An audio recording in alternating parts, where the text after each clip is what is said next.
My wool is long. Or is it? My eyes almost fell out trying to figure it out, but in the end, I think I know if it's worth the money now. No day and no night and everything he sees is just... War. War never changes. Except this time it's about... What will he do with the elixir? I simply follow General Lu's orders. Those guys have it. We don't have it. Better kill him. The story is basically an ancient Chinese Breaking Bad with a dash of Max Payne. The intro explains what's going on, but I'm gonna be honest, after 2 missions, I lost track of the plot, and every objective seemed like... War is going on. Go to the next battlefield because we're losing. And to fill us in, we got Grampy Bird, also known as Good Gandalf. Down the source of His evil twin Orochimaru wannabe Bad Gandalf. Hurry up and drink. Slightly fatter than everyone else, Gimli the Gamer Bro. A bunch of super serious dudes that do war and look almost the same. A guy that loves sniffing bug scrotums. Support Booba, Chief Executive Anime Booba Relief, and the mysterious Eunuch Jung. And then there's us. We became a traditional murder hobo as a result of our village getting raided, and now we're the strongest warrior in all of ancient China.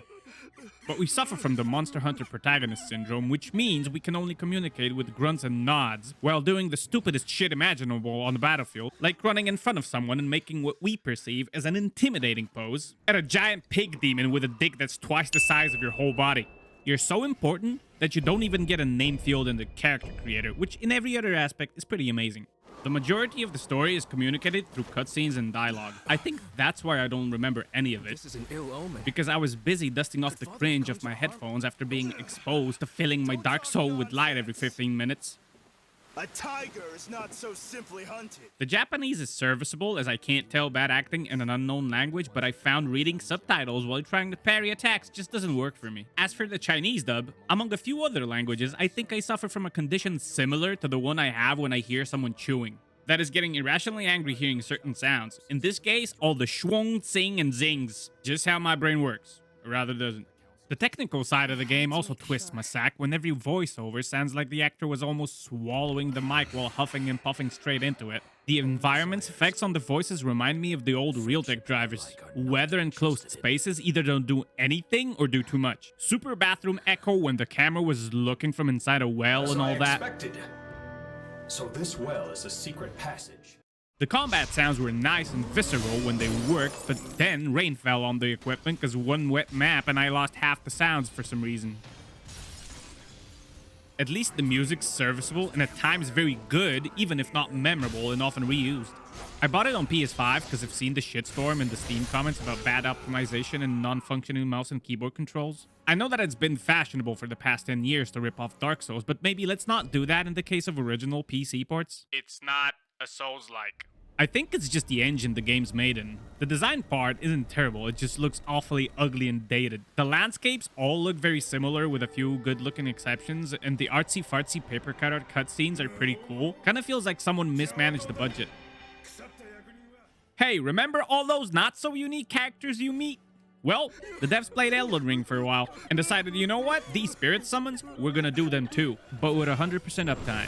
A bit sad it kills any sort of challenge like bringing a gun to a fist fight. Do yourself a favor and be like me, don't have any friends. It makes the game much more enjoyable if you don't mind missing out on all the story-related companion comments. And if you have real friends, you can deprive yourself of both the story and the difficulty by summoning them instead. Oh, and in the vein of Dark Souls, we have invasions now. Mostly in PCs, but still. Playing the game mostly solo and with a light load, because I'm carrying heavy every day in my pants. Combat has a nice feel once you get used to it. The movement's a bit floaty Nioh style again, and the stealth is limited to one spell in the Dark Souls style slowly walk up behind a dude and backstab. It's not a Souls-like, it's a fighting game. But the meat and potatoes? Oh my boy, are they tight. Nioh 3 gives us the spank gauge, which is just a meter from fighting games. Be aggressive, gain damage. Be passive, and your guard gets broken while your abilities do less. Light attack or parry to power it up, then blow your load on spirit attacks, martial arts, and wizardry. Everything revolves around the 5 elements that counter each other. Fire beats metal, beats wood, beats earth, beats water, beats fire. At first, I didn't understand why they had to add Pokemon to the game, but as it turns out, it's just an ultimate ability. It's not a Souls-like. It's a MOBA. Apart from being Dark Souls and Guilty Gear, it's basically Dota, because each new map you level up from 0 morale, which stops you from using all of your unlocked abilities. The structure is an overworld map that might as well have been just a list of mostly linear and samey levels, because they copy-pasted a lot of those from Nioh 2, enemies included. The morale system is your carrot on a stick, because the game teaches you from the very beginning that your biggest superpower is sticking balls into holes, which lessens the distance to the ground every time you inevitably fall. You better keep your eyes on the minimap, because once I've seen a boss icon and noticed I haven't found all the flags, my OC kicked in and I had to backtrack half an hour worth of map clearing. Most of the boss fights are pleasant ordeals in that slap you around the room kind of way. They usually have some sort of elemental theme which clearly signals you to go back to the village and respec into the element that counters the big fiery donger, because your current poison bill gets all of his shit lasered burned out like a bad tattoo. So you come back with a new water gun, and you find out you can actually put out the boss's flaming pubes, significantly weakening its penetrating power. I don't intend on king shaming. God knows how many things are up my ass now. But I'm really not the kind of person that likes getting spit roasted by 3 hairy dudes holding their swords and spears near my defenseless orifices. With their long woes, they convince me I'm not into gangbangs. Especially as I've gotten a little teaser beforehand from the infamous Godskin double octet with Shan Tsung. On top of that, the game has a problem with tight spaces. Some of the boss fights and buildings are in rooms entirely too small, which results in you looking at the fight through a wall that the camera's hiding behind. Taking all of that into account, I can safely say the difficulty is all over the fucking place. From NPC helpers to a very nice combat system that falls apart entirely when facing more than 2 opponents.